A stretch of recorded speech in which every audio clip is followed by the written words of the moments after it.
चर्चा में भाग लेंगे माननीय सदस्य श्री दीपराज जी। अध्यक्ष महोदय, उपाध्यक्ष महोदय, आपने मुझे राज्यपाल जी के अभिभाषण पे बोलने का मौका दिया, उसके लिए बहुत बहुत धन्यवाद। अध्यक्ष महोदय, उपाध्यक्ष महोदय, जब आदरणीय सुखविंदर सिंह सुक्खू जी सत्ता में आए थे तो उन्होंने अच्छे शासन और अच्छे प्रशासन की बात की थी और व्यवस्था परिवर्तन का नाम लेकर पूरे हिमाचल प्रदेश की जनता को जो है आत्मनिर्भर हिमाचल का सपना दिखाया था। मैं आपको बताना चाहता हूं, असलियत बताना चाहता हूं कि आत्मनिर्भर तो आप बन रहे हैं, लेकिन आप आत्मनिर्भर किस तरह से बन रहे हैं। सबसे पहले अगर मैं बात करूं हिमाचल प्रदेश के वृद्धों की, जब उनको पेंशन ही नहीं मिलेगी और बुढ़ापे में आज उनको जब घर घर जाके काम करना पड़ रहा है तो खुद होगा हिमाचल आत्मनिर्भर। उसके बाद मैं बात करूं हमारी सड़कों की, जब हमारी सड़कें ही ठीक नहीं हो रही हैं पिछले 2 साल से, तो और लोगों को अपने पैसे लगा के जब सड़कें ठीक करनी पड़ रही हैं तब बन रहा है आत्मनिर्भर हिमाचल। मैं बात करूं शिक्षा की, स्कूलों में टीचर ही नहीं है, जब स्कूलों में टीचर ही नहीं होंगे तो लोगों को अपने बच्चों को प्राइवेट संस्थानों में पढ़ाना पड़ेगा, तो फिर बनेगा आत्मनिर्भर हिमाचल। हेल्थ की मैं बात करूं, हेल्थ सेक्टर की मैं बात करूं, हम अधिकतर अस्पतालों में मेरे वहां तो डॉक्टर है ही नहीं है और अधिकतर टेस्ट जो है वो अस्पतालों में होते ही नहीं है और लोगों को शिमला और चंडीगढ़ और दिल्ली की तरफ जाना पड़ता है। तो जब उनको अपनी जेब से पैसा खर्चना है तो वो ऑब्वियस सी बात है बढ़ रहे हैं आत्मनिर्भर। आपने थोड़ी देर पिछले बजट में आपने कहा था कि 2032 तक जो है वो हिमाचल आत्मनिर्भर बन जाएगा, लेकिन थोड़ी देर पहले मुख्यमंत्री जी ने कहा कि वो प्रणाली अब 2027 तक पूरी हो जाएगी, जो कि एक बहुत बड़ी उपलब्धि है। मुझे पता नहीं लगता उन्होंने कैसे ये कह दिया। आपको मैं बताऊं कि PLFC के अनुसार 2025 में जो हमारे हिमाचल प्रदेश की अनएम्प्लॉयमेंट दर है वो 10.4 है, जो कि हिमाचल प्रदेश में सबसे ज्यादा है, और हिमाचल जिसमें से कि 24% महिलाओं का है, जो पूरे प्रदेश में सबसे ज्यादा है। अब जब प्रदेश में रोजगार ही नहीं होगा और वो प्रदेश का युवा जब अपना काम खुद करेगा तो बनेगा हिमाचल आत्मनिर्भर। उसके अलावा मैंने एक बात देखी कि बार बार जो है स्टार्टअप और इंसेंटिव पे बड़ी बात कही जाती है। पहले तो उपाध्यक्ष महोदय, आपके माध्यम से मैं सरकार को बताना चाहूंगा कि जो आप ये ई टैक्सी के लिए और प्राकृतिक खेती के लिए जो पैसे देते हैं, इसे स्टार्टअप नहीं कहा जाता है, इसे कहते हैं इंसेंटिव। और एक बात मैं और कहूं कि जैसे ही सरकार बनी वैसे ही सुख ट्विंगलिंग लैब में एक नया स्टार्टअप इंक्यूबेट हुआ। उस स्टार्टअप का सपना था, उस स्टार्टअप में पहले सिर्फ और सिर्फ मित्र थे। उस स्टार्टअप का एक सपना था कि आगे चलकर जो है हिमाचल प्रदेश को जो है स्विट्जरलैंड की तर्क पर जो है टूरिज्म में विख्यात किया जाएगा, क्योंकि हमारी और उनकी जो संख्या है, जनसंख्या है, वो लगभग बराबर है।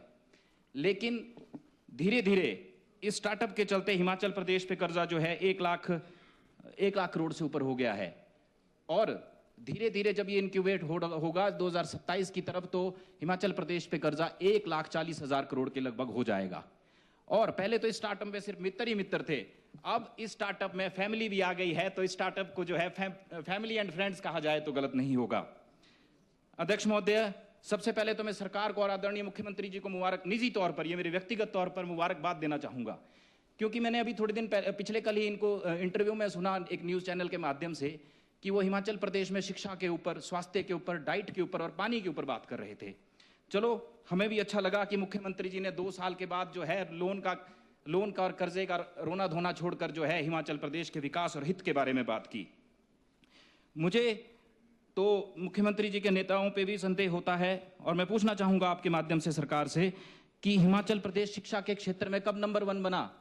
कौन सी वो रिपोर्ट है, कौन सी वो एजेंसी है, कौन से वो ऑथर है? आपने बात कही कि 2022 में जो है हिमाचल प्रदेश शिक्षा में जो है 21वें स्थान पे था। अगर अभी भी सभी के हाथ में फोन है, अगर आप अभी भी आप चेक करेंगे तो 2022 में हम 3रे स्थान पर थे। और अगर वर्तमान की मैं बात करूं तो हमारे हिमाचल प्रदेश के 2024 के annual state of education report के अनुसार, एसर के अनुसार ही 6 से 14 वर्ष के बच्चों में भारी मार्जिन डिक्लाइन देखने को मिला है। और अगर मैं बात करूं 15 से 16 साल के बच्चों में तो 3% डिक्लाइन देखने को मिला है। अगर स्कूल ही नहीं होंगे, स्कूल में टीचर ही नहीं होंगे, तो कहां से जो है हमारे जो बच्चे, जिनके लिए आप ये लोन की एक बात कर रहे थे कि आपने एक योजना बताई कि भाई इसमें अभिभाषण में आपने कहा है कि भाई नए बच्चों के लिए जो योजना मिलेगी उससे उनको 20 लाख तक का ऋण मिलेगा। वो ऋण लेके क्या करेंगे जब उनको संस्थानों में अध्यापक ही नहीं होंगे? इससे जो है, और इससे जो, अगर आप सच में, मैं आपसे बात करना, अगर आप सच में एजुकेशन के मसीहा है तो मैं आपसे ये निवेदन करना चाहूंगा कि पिछले 2 साल पहले प्लानिंग की पहली मीटिंग में मैंने कहा था कि मेरी केंद्रीय विद्यालय की फाइल को आप दिल्ली भेज दें। आपने मुझे, ये आपका जवाब है जो मैं साथ लेकर आया हूं, आपने उस समय आश्वस्त किया था कि डीसी साहब के पास मेरी फाइल है, उसे जल्दी से दिल्ली भेज दिया जाएगा। आज 2 साल हो गए हैं, आपने फाइल मेरी दिल्ली नहीं भेजी है। और इससे सीधा सीधा ये लगता है कि आपका जो है, आप सिर्फ और सिर्फ झूठ बोलकर सत्ता में रहना चाहते हैं, और इससे आपकी नीयत और नियति में फर्क पता चलता है। आपकी नीयत जो है झूठ बोलकर सत्ता में रहने की है, और नियति यही कह रही है कि आगे कभी आप देखने को भी नहीं मिलेंगे। अगर मैं हेल्थ इंडेक्स की बात करूं, फिजिकल हेल्थ इंडेक्स 2025 की बात करूं, और नीति आयोग के मुताबिक हिमाचल प्रदेश जो है हेल्थ में, हिमाचल प्रदेश जो है वो टॉप 10 में भी नहीं आ रहा है। Natural state of adult Himachal, जिसका सर्वे जो है सेंट्रल यूनिवर्सिटी ऑफ एचपी के मुताबिक, हमारे जो बच्चे हैं 48% जो बच्चे हैं उनका जो वेट है लास्ट पिछले 1 वर्षों में जो है वो 48% बच्चे उनका कि अंडर वेट पाए जा रहे हैं। महिलाओं की जिनके सम्मान की आप बात करते हैं 1500 रुपए की, उनकी बॉडी में, मतलब मैं बताऊं, एनीमिया के 39%, प्रेग्नेंट वुमेन में 39% चांसेस आ गए हैं। और तो और बीपी, शुगर और पथरी जैसी बीमारियों का तो हम इलाज नहीं कर पा रहे हैं। मैं अपने करसोग विधानसभा क्षेत्र की बात करूं तो मेरे विधानसभा क्षेत्र में अल्ट्रासाउंड की जो है सिर्फ और सिर्फ मशीन है, पिछले 2 साल से वहां पे डॉक्टर नहीं है। एक अल्ट्रासाउंड का 1500 से लेके 2-2000 चार्ज किया जाता है, करसोग में भी, आईजीएमसी में भी। और एक गरीब आदमी के लिए 1500 रुपए का और 2000 रुपए का मतलब होता है 4 दिन की दिहाड़ी। डॉक्टर नहीं है तो फिर लोगों का इलाज कैसा होगा? और तो और क्या बोलते हैं, एक्सरे लेने के लिए भी लोगों को इमरजेंसी में एक्सरे नहीं है। अगर किसी की एक टांग टूटी है, उसे आप इमरजेंसी में कहेंगे बाहर किसी लैब से एक्सरे करके आओ, जितने में वो बाहर पहुंचेगा उतने में तो दूसरा फ्रैक्चर हो जाएगा। तो ये किस तरह का, और इतने में भी डॉक्टर भी नहीं है। तो इसके लिए मैं कुछ 2 शब्द कहना चाहूंगा आपकी सरकार के लिए। आपको जिनको ढूंढना है आप ढूंढेंगे जरूर, आपको जिनको ढूंढना है आप ढूंढेंगे जरूर, आप अपनी रूह की पहचान खोएंगे जरूर।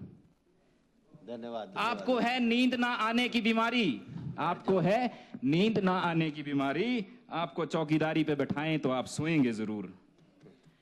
मैं अपने विधानसभा क्षेत्र की अगर सड़कों की बात करूं, आपने इसमें कहा कि आपने 4000 से अधिक सड़कों के जो गड्ढे भरे।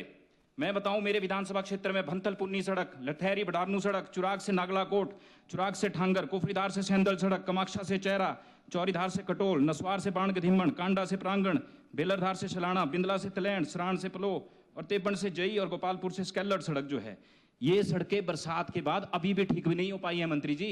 यहाँ पे सड़कें, बसें नहीं जा पाती हैं। पहली से लेके 5वीं क्लास के बच्चों को 5-6 किलोमीटर पैदल चल के तलैंड से घर पहुंचना पड़ता है शाम के समय। और तो और पहली बार इतिहास में सीआरएफ के तहत जो है करसोग के लिए पैसे आए। आपने सब जगह के टेंडर लगाए भाई, पिछले वर्ष उसका टेंडर, इस वर्ष आपने उसका टेंडर नहीं लगाया। उसमें ऑब्जेक्शन आप लोगों ने क्या निकाला कि बखरौट से लेके सनारली, जो कि मेन सड़क है करसोग के लिए, 1955 में बनी है, आपने उसमें बता दिया कि वो सड़क जो है बीच का 2 किलोमीटर लट्ठे में ही नहीं है। उसका मैं एविडेंस साथ में लेकर आया हूं। तो इस तरह का तो आपका व्यवहार है। और जब सड़कें ही ठीक नहीं होंगी तो टूरिस्ट कैसे बढ़ेगा? टूरिज्म तो तब आएगा क्योंकि सड़कें जो हैं आधुनिक मानव जीवन में हुए आधुनिक विकास को दिखाती हैं। जब सड़कें ही ठीक नहीं हैं तो फिर जब टूरिस्ट नहीं पहुंचेगा तो फिर हमारी आय के साधन कैसे बढ़ेंगे? एक तरह से आप बातें कर रहे हैं कि हम प्रदेश में जो है टूरिज्म को बढ़ाना देना चाहते हैं। तत्तापानी में जो मंत्री जी तो आते रहते हैं, तत्तापानी में जो घाट का काम है वो भी, टूरिस्ट घाट का है, वो भी जो है वो बंद कर दिया गया है।